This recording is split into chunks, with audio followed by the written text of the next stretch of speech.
Yo, what's good, YouTube? Hope you guys are having a beautiful day today as we jump right back into the race to Division 1. So thank you for joining me in my journey.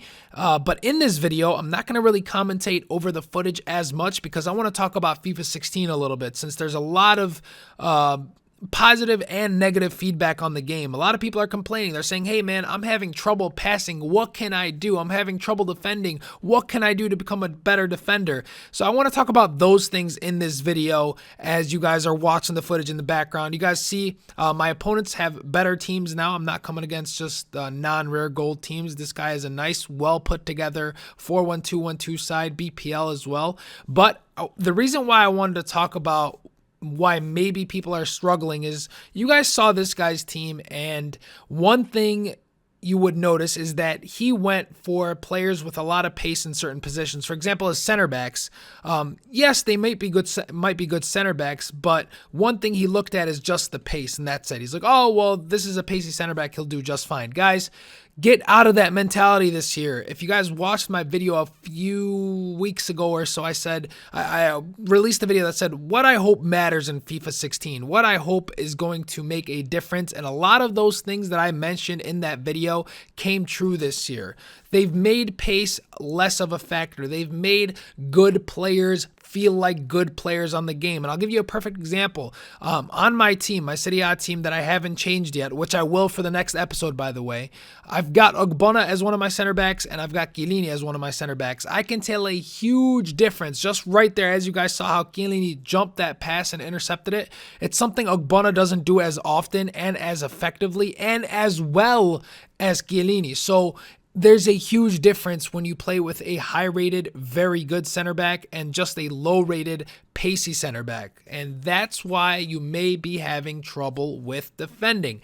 Don't think about pace. I was thinking maybe I would make some starter squad builders for you guys to show you teams that I would use if I were starting Ultimate Team, whether it be in the BPL, Serie A, La Liga. I'll make a few teams and go over them, because from what I see, a lot of people who are putting out squad builders, they're using a lot of just pacey players, thinking that pace is going to be the end-all and be-all of what's going to make you successful this year on Ultimate Team, and it's not the case. So get out of that mentality. That's number one. Number two, when you're passing the ball, be as patient as possible. In my next match, I come up against a guy who was a really good passer, you guys are going to see, and you have to compose yourself. Don't rush anything anymore. Make sure you are facing the way you want to pass the ball. Use that driven pass as well to maintain possession. It doesn't get as intercepted as much.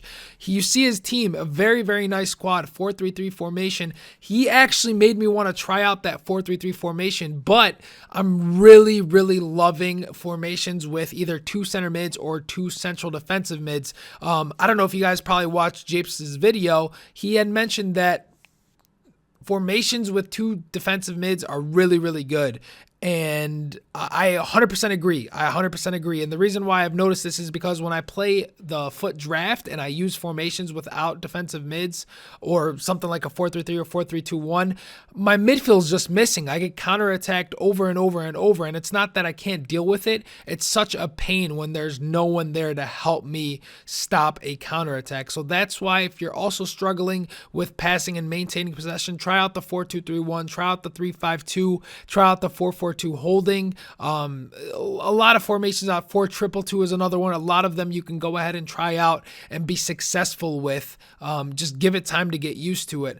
The reason why I like the 4-2-3-1 is because I can build up the attack from my left back or right back and then link it up with my left mid and right mid and left center mid and right center mid. So it creates a little bit of a triangle. And you guys are going to see that in just a bit in this footage, as Buffon is making save after save this game, keeping me in the match. This guy was a really, really good player, like I had mentioned, but an interception here, and we just do a great job maintaining possession, using LT to shield defenders off is huge this year as well. Even if you don't have a strong player, you can still shield defenders off. But nice little move by Hernandez. We break free. I thought I had drawn a penalty there, but unfortunately the ref didn't call it, and the ball bounces right back to me. I find Higuain uncovered in the box, and he puts that one away.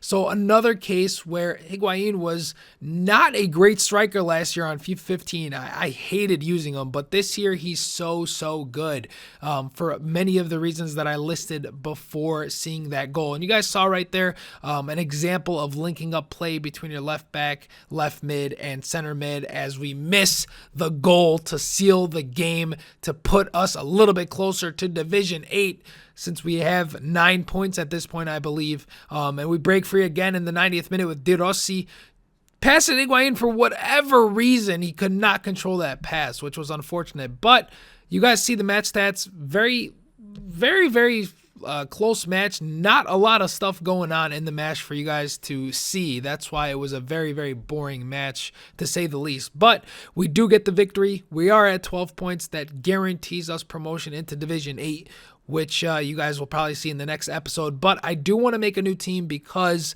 I don't want you guys to get bored of me using the same team over and over. So let me know what league you guys want to see, and I will build out the team in the next episode and tell you guys why I chose which player in that certain position.